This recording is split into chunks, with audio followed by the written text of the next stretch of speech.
आप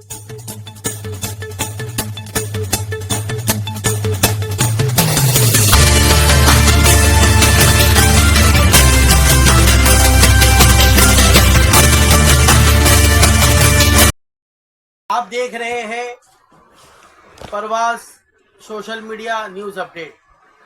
ताज़ा तरीन खबरों के लिए हमसे जुड़े रहिए और देखते रहिए यूट्यूब चैनल पर परवास सोशल मीडिया न्यूज़ अपडेट। मैं फारूक आपके लिए इसी तरीके से ताज़ा तरीन खबरें लाता रहूँगा।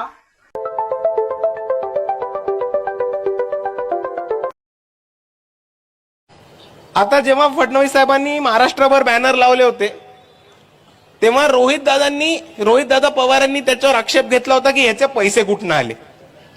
मग बावनकुळे साहेबांनी उत्तर दिलं की त्याचे पैसे कुठून आले। अरे आम्हा सर्वांना माहितीये की भाजपनी आणि राष्ट्रवादींनी महाराष्ट्र लुटून खाल्लाय। आम्हा कोणाला प्रश्न नाही पडला पैसा कुठून आलाय। आम्हाला माहितीये हा जनतेचाच पैसा लुटून खाल्लाय। आमचा प्रश्न हा होता की भाजप, राष्ट्रवादी काँग्रेस, एकनाथ शिंदेची शिवसेना, उद्धव ठाकरेंची शिवसेना हे मराठा आरक्षणाबद्दल त्यांची भूमिका जाहीर का नाही करत आहे।